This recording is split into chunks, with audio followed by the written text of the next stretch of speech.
Salut la famille, j'espère que vous allez bien. Alors moi je vais super bien. Qui veut la peau d'Ibrahim Traoré? Qui veut la peau de Sankarandé? Alors je fais cette vidéo parce que ces derniers temps il y a beaucoup de campagnes de désinformation, de diffamation, d'intoxication à l'endroit des autorités burkinabées. Et le plus récent, si vous voulez, c'était par rapport, bien sûr, à son déplacement qu'il a eu à faire dans l'une des villes burkinabé où il a assisté à l'inauguration, plutôt à la pose de la première pierre ici de, de la construction d'une usine d'acajou. Alors, il faut rappeler que Ibrahim Traoré, Assimi Goïta, Abraham Kiani sont des leaders charismatiques qui ont pris leur destin en main tout en essayant de défendre désormais la dignité, le respect euh, africain. Et ces leaders aujourd'hui sont pourchassés, parfois même, si vous voulez, humiliés à l'international par certains ennemis occultes, parce que tout simplement, ils veulent désormais euh, l'unité africaine, ils veulent la confédération africaine. Et ce qui est vraiment primordial pour l'Afrique, parce que vous le savez très bien, lorsque ces pays sont morcelés, comme par exemple la Guinée, le Burkina, et si vous voulez, la Guinée-Bissau, ces pays sont morcelés, forcément ils ne peuvent pas avoir des voix contre les États-Unis, contre la Chine, contre la Grande-Bretagne. Vous voyez.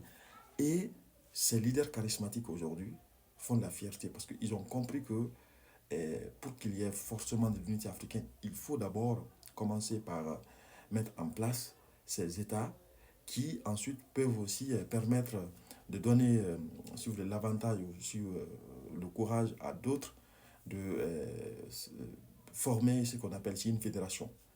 Et je pense qu'ils sont sur cette voie.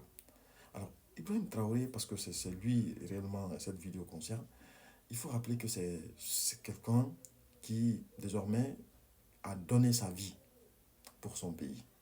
Aujourd'hui, ce jeune leader, président, chef de l'État burkinabé, est en train vraiment de faire un travail gigantesque, incroyable.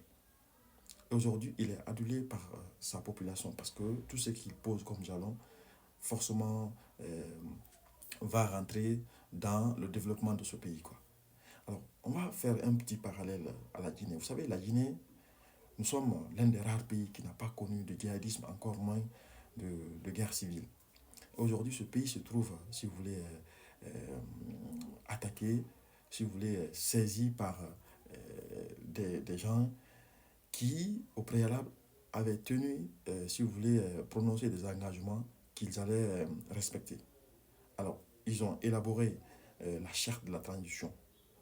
Et dans cette charte de la transition, son article 46 dit clairement que le président et les comités et les membres du comité national pour le rassemblement et le développement ne peuvent faire acte de candidature, ni les élections nationales, ni les élections locales qui seront organisées pour marquer la fin de la transition. La présente disposition n'est susceptible d'aucune révision. Ça a été signé et cacheté le 27 septembre 2021, soit 3 semaines après le coup d'État de Mamadi Doumbouya. Et aujourd'hui, on est en train de nier complètement cela, quoi. Est-ce que ce sont ces arts de leaders que nous voulons dans notre pays? À un moment donné, il faut vraiment respecter le peuple de Guinée. Aujourd'hui, quand vous partez au Burkina, vous partez au Mali, vous partez au Niger, là-bas, c'est le peuple qui est désormais le rempart entre le pouvoir et les ennemis occultes. Chez nous, ce n'est pas le cas. Hein? On peut comprendre ces militaires-là, ils ont pris leurs responsabilités parce que leur pays fait face, si vous voulez, au djihadisme, au terrorisme. Chez nous, ce n'est pas le cas. Nous sommes l'un des rares pays paisibles qui n'a pas connu de djihadisme, je l'ai dit tantôt, ni encore de terrorisme. Et aujourd'hui, on veut prendre ce pays en otage. Donc, il faut à un moment donné qu'on comprenne que tous les grands dirigeants dans le monde, même en Afrique, ceux qui ont marqué à vie l'histoire de leur pays, ils n'ont jamais fait plus de 5 ans. Je vais prendre par l'exemple sur Nelson Mandela. Nelson Mandela n'a pas fait plus de 5 ans au pouvoir, alors qu'il a fait 27 ans d'emprisonnement. Vous prenez Thomas Sankara. Thomas Sankara, il n'a fait que 4 ans. Mais aujourd'hui, ce monsieur perd son âme. Il continue en tout cas à rayonner dans l'esprit de tous les Africains. Et ce que nous voulons, il ne s'agit pas de faire 10 ans, 20 ans au pouvoir. Juste quelque temps, vous marquez votre trace et puis c'est fini, vous laissez le pouvoir. Merci, à la prochaine.